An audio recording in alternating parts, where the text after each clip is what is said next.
Okay mga abnormal, welcome sa aming another episode ng podcast. So ngayon Halloween. Halloween. Halloween. Halloween. Ano Nabubuyoy yan? na. May ano ka? May kulangot ka pala. Saan? Ayan o. Hindi nga. Ayan nga. Ito nga. Ito o. Oh. Ha? Oh. Hindi. Ayan o. Oh. Paano napunta yun dyan? Ay nako. Ha?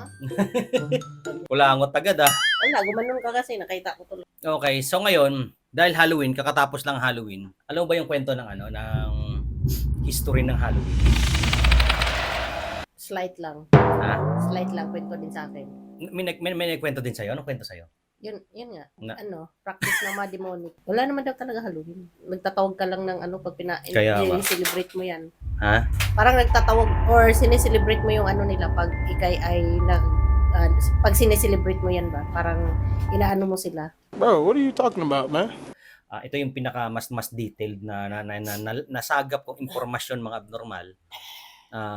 May nasagap kong impormasyon about sa history ng Halloween. Ang nagsabi pa nito si Anton LaVey. Anton LaVey ba yon yung satanic?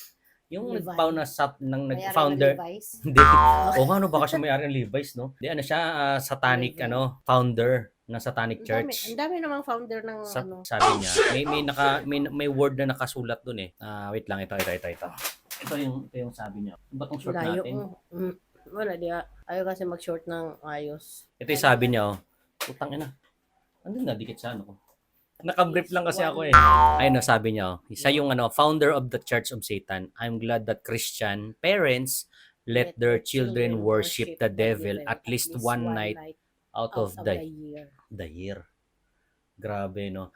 Tuwing nag-celebrate daw tayo ng Halloween, di ba nagko-costume yan ng mga monster? Dati monster eh. Kamakailan lang binago eh, may mga superhero na eh. Pero ngayon nag-ano sila ng monster. Taka nga ako, bakit may superhero eh? Hindi naman sila ano eh. Para pang, ano mo yun? Pansin mo yung mga costume nila pang monster. Katulad niyan, suot mo. Hindi siya Sakuragi to eh. Pang monster, di ba pansin mo? Pero itsura niya monster. Parang binibigyan nila ng unconsciously or unknowingly, paano ba hindi natin namamalayan, wino-worship daw natin yung yung mga nasa kabilang, alam mo yun, kabilang dimension na ng mga nilalang ganon. Tama. Pero on the other side, meron ding hindi history din na nagsasabi na kung bakit daw tayo nagdadamit ng mga monster naman, may another side story naman yan eh. Kasi daw, ito daw yung pag nag-celebrate daw ng Halloween, nasa exact date ha, iyan daw yung pinaka mas malakas yung entity ng mga nasa kabilang mundo na kung saan naghahanap sila ng mga soul na naiaalay nila. Kaya daw tayo nagdadamit para ba hindi tayo kunin. Parang ganun yung kwento doon. Para ginagaya natin yung itsura ng mga taga-kabila. Ganun yung kwento?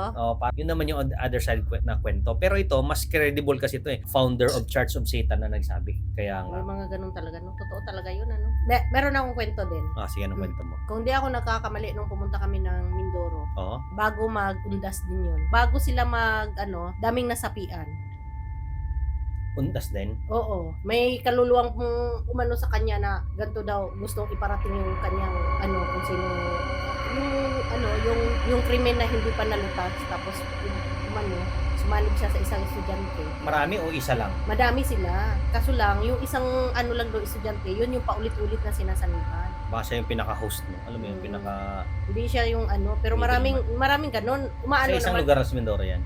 Nakalimutan ko eh. Matagal na siguro na sa na ngayon. 7 taon na siguro, 6 na taon. Tsaka alam mo kung bakit, speaking of... Hindi naman ako naniniwala kasi sa ganyan. Magandang topic. Hindi naman ako naniniwala. Maganda lang pag-usapan kasi Halloween. Pero ngayon, isipin nyo kung totoo yung mga sinasabi nilang mga leader elites na sa taas, hindi natin pwedeng sabihin, di ba may mga ganyan sila? May mga kulto-kulto sa taas, di ba?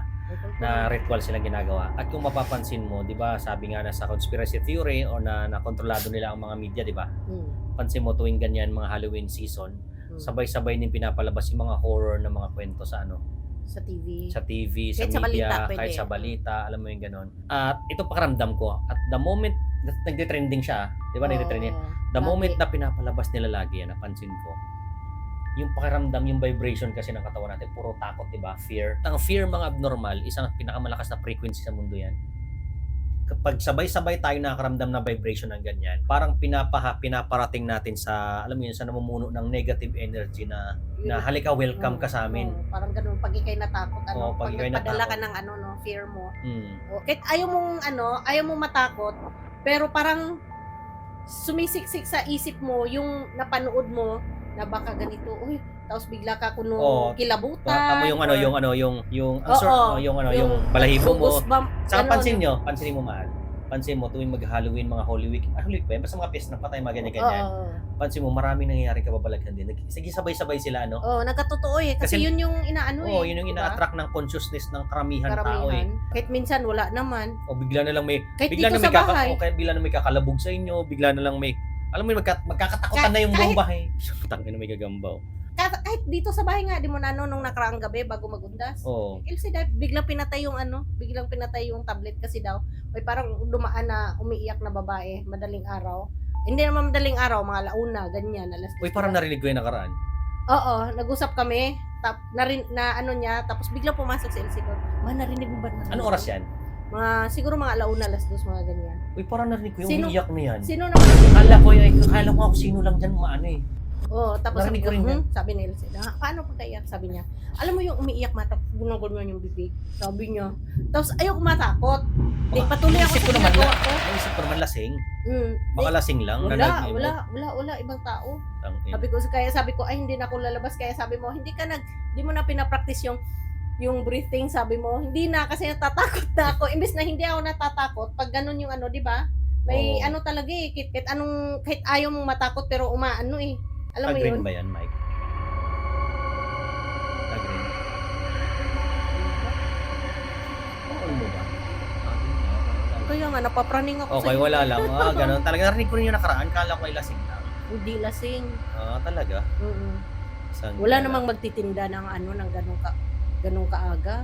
Kaya May nagtitinda pa bang balot dito? Kaya nga may study sila, Tesla niyan, sila Albert Einstein niyan tutok mo kasi yung sa'yo. The strongest frequency daw, authenticity. Pangalawa, love. Pangatlo, yung mga fear na, yung mga negative. Kaya nga, lagi pag trending sa Pilipino yan, yung mga mystery, yung mga katatakutan, pansin mo. Wala namang katotohanan eh. Ikaw lang, parang nga sabi nga nila, pinapairal mo lang yung mo eh. Nagmamanifest lang siya kung ano yung gusto mong paniwalaan. Ba kung naniniwala ka talaga, magkakatawang tao talaga siya.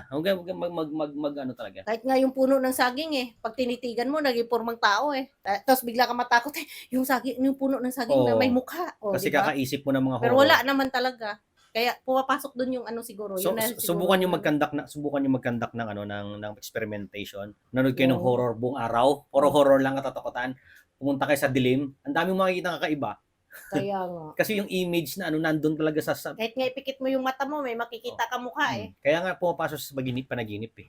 Kaya wag talaga pairalin yung takot, sa totoo lang. Nagkakaroon talaga ng Kaya kahit wala naman. So yun lang mga abnormal. Wala lang lang to kumbaga story about Halloween. Kaya kasi nag-trick or treat kami kahapon. Nag-trick or treat. Ito nga, sinipon ako.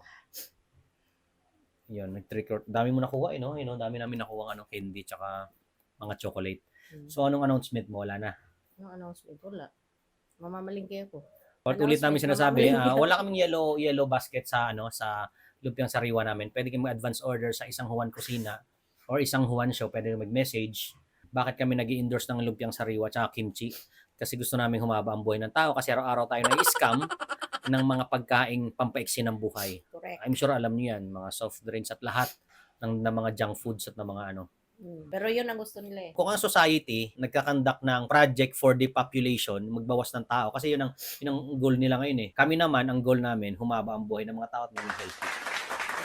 By selling ng mga product na alam namin, may malalim na dahilan, hindi lang basta-basta. Kasi konti lang naman tinutubo natin dun eh. Pambuhay lang talaga eh. Alam mo yung ganun. Kaya pwede kayo umorder, comment lang kayo or mag-message kayo. Ito nga pala, isang Juan Kusina. ito pwede nyo i-click to sa yellow basket. Itong damit ko, ang ganda, di ba? Sobrang mura lang ito. Pinagkakamali, basta mura lang to, promise. Ganda nga, oversize. Hindi siya abot ata ng 300 o 200. Oversize sa mga payat. Oversized. Body fit sa mga matataba. Sakto lang siya sa akin, ayun Kaya nga, maganda body siya. fit. Okay. Ano pa, yung castor oil hindi pa natin nalalagay sa sa yellow Oo basket. nga. Sa ngayon mo nga sabihin, castor alin? oil naman. Yun nga, anong effect ng castor oil sa'yo?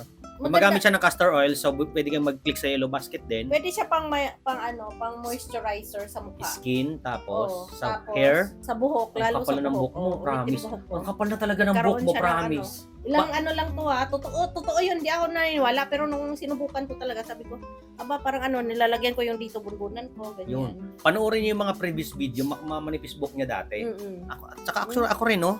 Tsaka pampahaba siya ng Kinastor oil ko din to, kumapal na rin Oo, buhok ko, kaya tapos, nakapagpagupit na ako. yun, Ayun. pang moisturize, pwede siya pang ganyan, dito. Tsaka meron pa, marami pa. I-search Oo. nyo lang ang effect ng castor oil, pati sa sakit sa bato. Hindi ko lang, mga masyadong, ganon, mga liver. lang. Basta ang, Mabilis daw siya mag-penetrate sa loob ng yun ang hindi ko alam, pero Organ. sa akin kasi, concern ko is yung buhok ko, at saka yung, Hindi siya iniinom, pinapahid lang yan.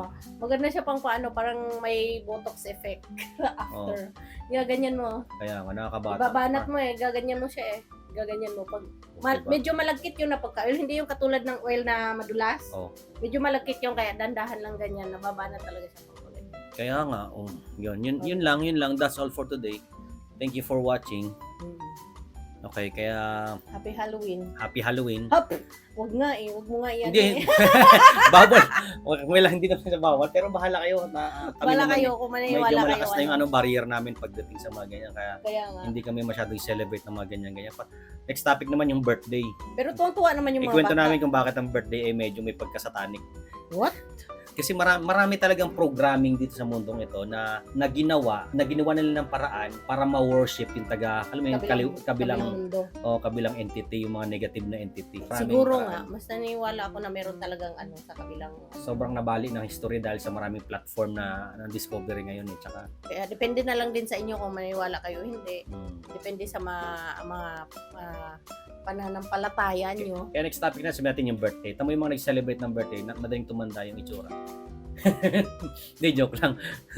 Hindi nakakatanda. Okay. Kung mapapansin nyo, pwede i-click sa yellow basket pala to. May headset ako dito. Wireless siya. Ito talaga, ang ganda nitong na to. Ang tawag dito, nasa lagayan. Ito na, parang capsule ang tawag ko dito. Ang ganda nito. Yan to. Ito may lagayan niya. Lenovo Think Plus to. Pero para siyang, alam mo yung capsule lang. Dito ko siya nalagay. Maniwala kasi hindi, ito yung pinakagustong-gusto kong headset sa buong buhay ko. Alam mo kung bakit? Hindi mo mararamdaman na meron ka. Meron. Hindi siya masakit. Lightweight lang. Hindi siya masakit. Maganda din Hindi audio siya niya. naka-irita sa Hindi Sa ka tenga. magkaka-headache. Hindi masakit sa tenga. Sobrang gandang, may incredible surround din. Yung tipong yung music, pwede mong paikutin sa loob ng ulo mo. Pag gano'n. Minsan dito yung sound, minsan sa Hindi kabila. nga, subukan nga. Mas bala lang. Yun lang yung inaano ko. Hindi ma-irritate yung tenga mo. Panjogging ko siya. Tsaka may pagka-water, tawag splash resistant. Pero, sweat resistant na tawag nila. Yun lang. Ah, Happy holidays na lang. Ah. Huwag happy Halloween. pero sa amin, isa lang talaga pang bati natin. Anong bati Ano? natin? This is your greatest day ever.